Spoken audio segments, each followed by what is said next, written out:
Russia has the biggest stockpile of nuclear warheads in the world. So why hasn't Russia? So Russia's not doing a genocide? No, I don't think they are, and I shouldn't have said that. Wow. Yeah. So in order to defend Israel, you're withdrawing your allegation against Russia? Yeah, because you made me think about it. Do you condemn Benjamin Netanyahu's terrorism against the children of Gaza? I wouldn't categorize it as you do as terrorism, although I do think that they've committed some acts which I do think are acts of terrorists. You're not going to get me to say that what Israel's been doing is terrorism, because I believe they are defending Why their not, people. though, is what I'm wondering. But you said 40 babies killed, some of them being beheaded. That's false. Right. None of them were beheaded. Right, okay. And you said it as fact. Okay, but why are you defending Hamas? That's your response. So when I say to you, for example, is Trump a racist? Yes or no?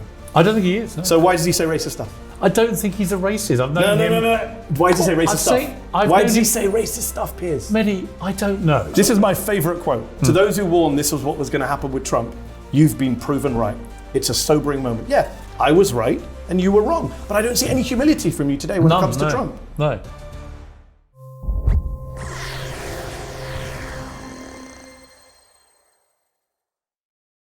Hello, many of you have seen me appear on Piers Morgan's show, Piers Uncensored, this year. I've watched me have some pretty lively debates on that show with him as a guest. Well, today I'm delighted to say that the tables have turned. Piers Morgan is joining me here as a guest on my show, Mehdi Unfiltered, here in New York City. Piers, welcome to the show. Well, to be honest, you've dominated the interviews we do on my show so much people think that was on your show anyway. Well, let's see if you can return the favour today. There is much to discuss. I want to talk about the two big issues that you've covered on your show this year that's made your show huge around the world. And it's two issues I talk about often when I come on your show, but I want to hear your views. So this is a great opportunity for us and for our audience.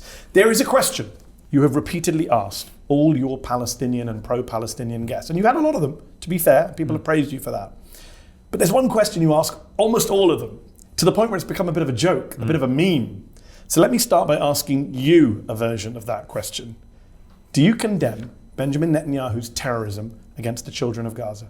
Well, I wouldn't categorize it as you do as terrorism, although I do think that they've committed some acts which I do think are acts of terrorists. For example, the aggressive, violent expansion on the settlements on the West Bank. I think you could inarguably say, well, that's a form of terrorism. My hesitation in using that categorization for what Israel has done in Gaza is that, as I've said to Palestinian guests, I'm not sure how else people expected or how else the Israeli government should have responded to the terror attack of October the 7th, given the monumental scale of what happened that day. It seemed to me Hamas knew exactly what Israel would do, didn't care about its civilians, was hiding amongst them, had a tunnel system and thought, bring it on, let's have this out. So I've always felt that Israel not only had a right to defend itself, but had a moral duty to defend its people. By killing Palestinian kids?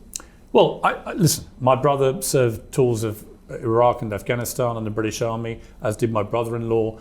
There are military all through my family. They've all taken part in conflicts where civilians, including children, have been killed.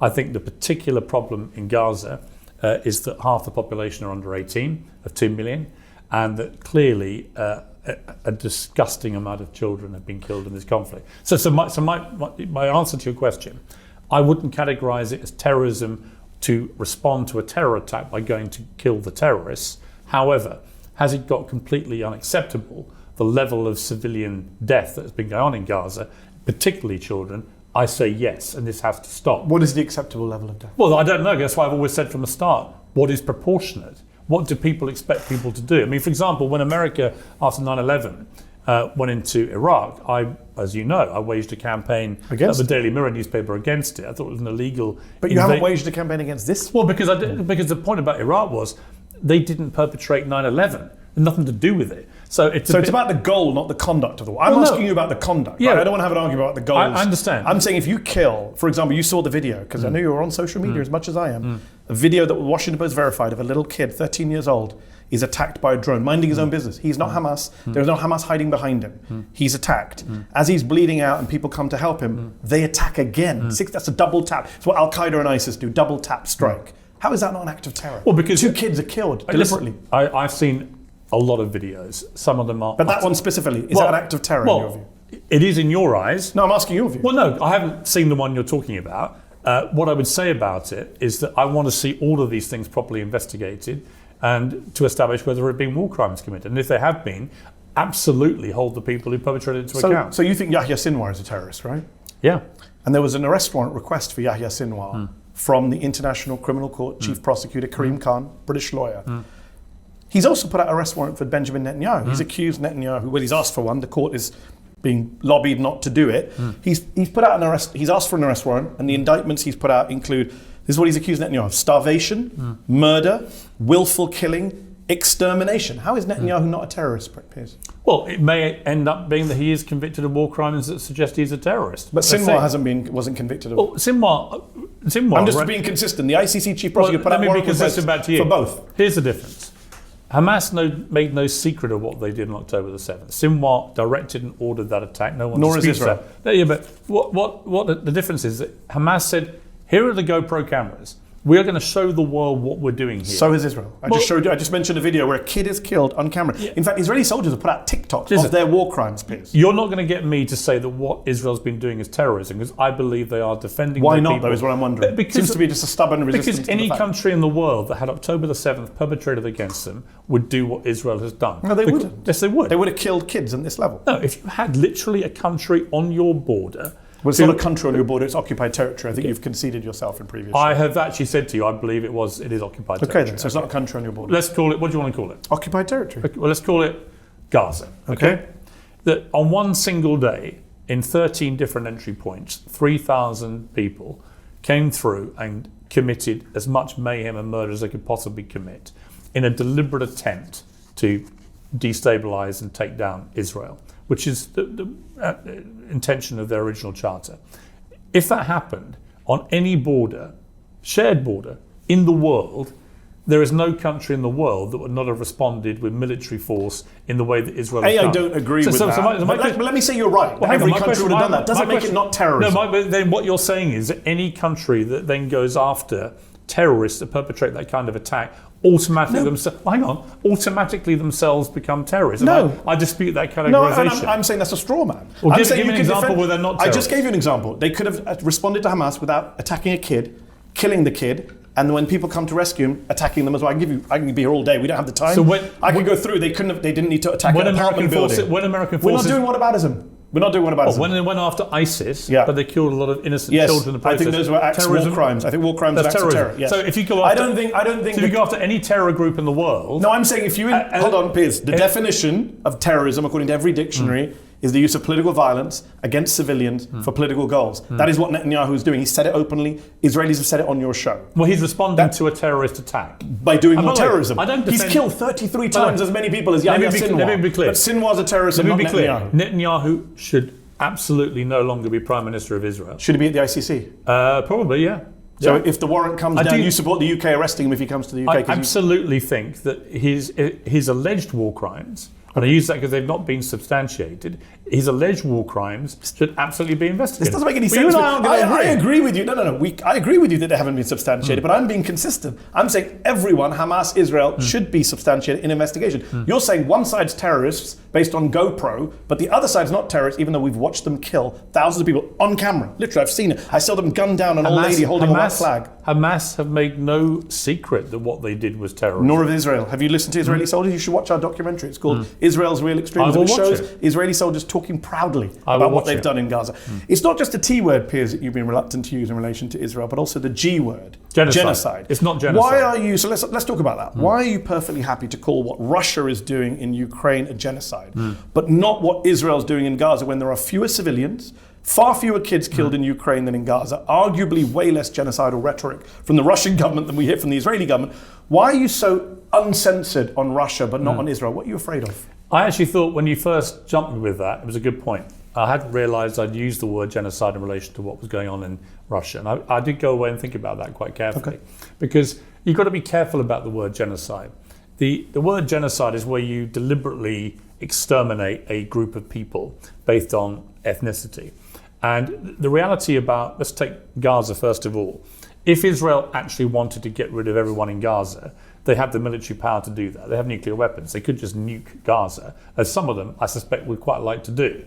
They've got some massively right-wing headbangers in that government, Ben-Gvir, Smodrich and others, who I suspect wouldn't hesitate to wage a form of genocide. So I accept that completely.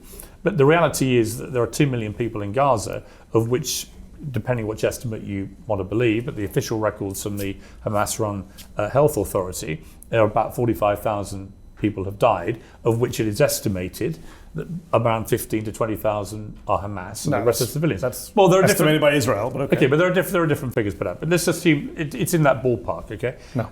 Well, okay, but you can say that. Here's my point.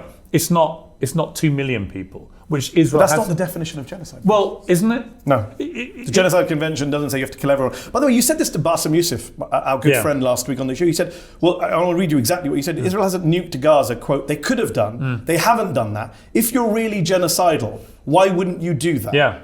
But Russia has the ability to nuke Ukraine too. Russia has the biggest stockpile of nuclear warheads in the world. So why hasn't Russia? So Russia's not doing a genocide? No, I don't think they are, and I shouldn't have said that. Wow. Yeah. So in order to defend Israel, you're withdrawing your allegation against Russia? Yeah, because you made me think about it. I didn't remember that I'd used that word in relation to. But it's not just Russia. No, because you've said it about many people. Well, okay, so you said Bashar al-Assad in 2012, 1 year into the civil war in Syria, when the death toll was much lower than Gaza. You said it was a genocide. You said the Rohingya in Burma. Well, that's interesting. Hold on. You said Rohingya in Burma. Answer. I'm finished my question. Then you answer. Okay. You said the Rohingya in 2017, far less death toll in Burma, is a genocide. So I look at Piers Morgan and I say, here's this uncensored person, very bold, outspoken, opinionated man. He says Syria's a genocide, Burma's a genocide, Ukraine's a genocide. Israel? No, it's not a genocide. Yeah. And now today, actually, I'm going to withdraw the charge of genocide of Ukraine. That's how much I don't want to accuse Israel of genocide. No, it's not. It feels like you're afraid. No, the other examples I would say absolutely there was genocidal intent. You did make me think about what was happening in Russia and Ukraine. And the reality is, as people know in that area, it is complicated because a lot of the people in the Donbass, for example, speak Russian, right? And some of them, a percentage of them, do identify as Russian and would quite like to go back to being Russian. So I think to use the word genocide about what Russia is doing there is the wrong term. And I shouldn't have used it. So are you withdrawing it on Syria and Burma as well? No, because I think they are definitely a genocidal intent. They're genocidal intent. What you want people to believe is that what Israel is doing, without any reference to October the 7th, they want to basically kill Bashar al-Assad would say exactly what Netanyahu says. He says, I'm fighting terrorists. They're hiding amongst civilians in homes. Let me ask you. Assad uses the same... Let me throw it back at you. No. To quote you, this is my show. I've got limited time. I'm asking you questions. Bashar al-Assad would say exactly what Netanyahu says. He says, I'm fighting terror. I don't believe him and you don't believe him. We don't like Bashar al-Assad. We agree on Assad. Yes. But he would say exactly what Netanyahu says. I'm fighting terrorists who are hiding amongst civilians in homes and I'm bombing them. I'm fighting a war of self-defense. You say genocidal. I say, yeah, maybe genocidal. Israel says Amalek. They say total annihilation. They say we're going to destroy Gaza. We're going to level it, etc. You say not genocidal. I just don't get it. I don't think it is genocide, no. Even though the facts say otherwise.